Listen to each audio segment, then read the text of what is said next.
Thank you, Toastmaster, ladies and gentlemen. For the Icebreaker speech, I highly advise arriving on time, and I apologize for that. Somehow my social calendar got me confused. Tonight, the title of my speech is Explore, and I titled that not because I've been to the Amazon or to the North Pole or anywhere too exotic. However, I have lived in about 18 different locations so far, and I'm still hoping to maybe live in a few others before the end of my time. And it's given me interesting, I think, perspective on how I go about with my life. Now, I started exploring very early on as a child.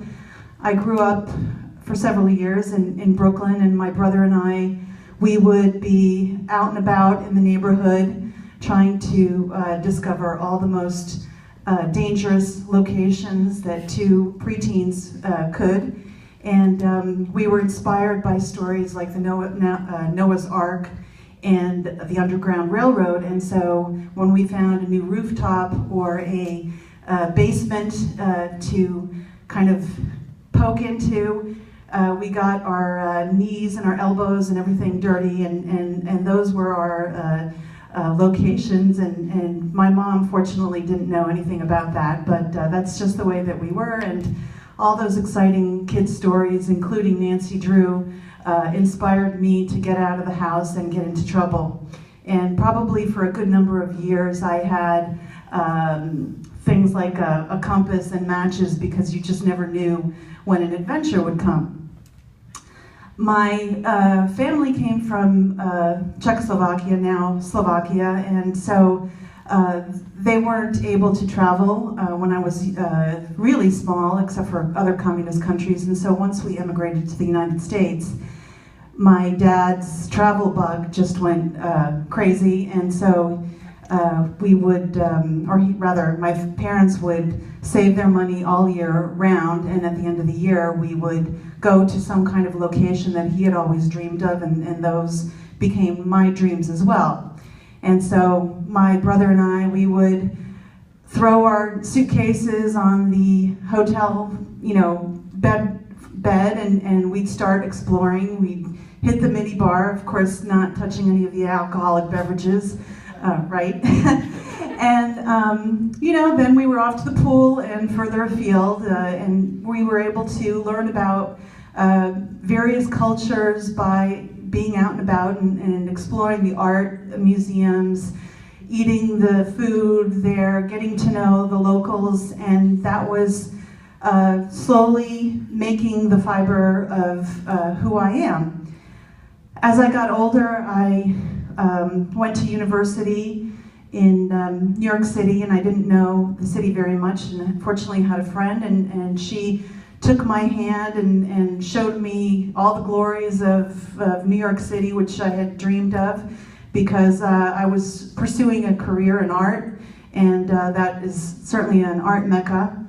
And then I went abroad, and I was only supposed to study in Italy on a small scholarship for about a year, and it turned into 9 years in Italy. And so I found myself wanting to know as much as I could. And once I was in Italy, I wanted to know all about the different regions. Italy is multifaceted, and so North Italy is not the same as South Italy. And anytime I had a vacation, I was taking it and visiting museums and various festivals, just to find out all about the Italian culture. I finally came back to the US. I thought it was time for me to really settle down here. Ended up down here in Philadelphia, and so I've now been working as a professional graphic designer, and I took all the things that I've learned over the years traveling abroad, and I've applied them to my work. And whenever I need a creative idea, I think about those things, and when I'm able to speak with other team who I work with that might be from a different part of the world, I kind of get them because I've been there and I feel comfortable communicating with them. And now also I'm kind of pursuing more existential explorations, just finding out who I am, and part of that is finding out where my comfort zone is, and that's why I came to Toastmasters, to push myself a little bit and see where public speaking could take me. So that's why I'm here tonight, and I thank you for your attention, and it's a pleasure.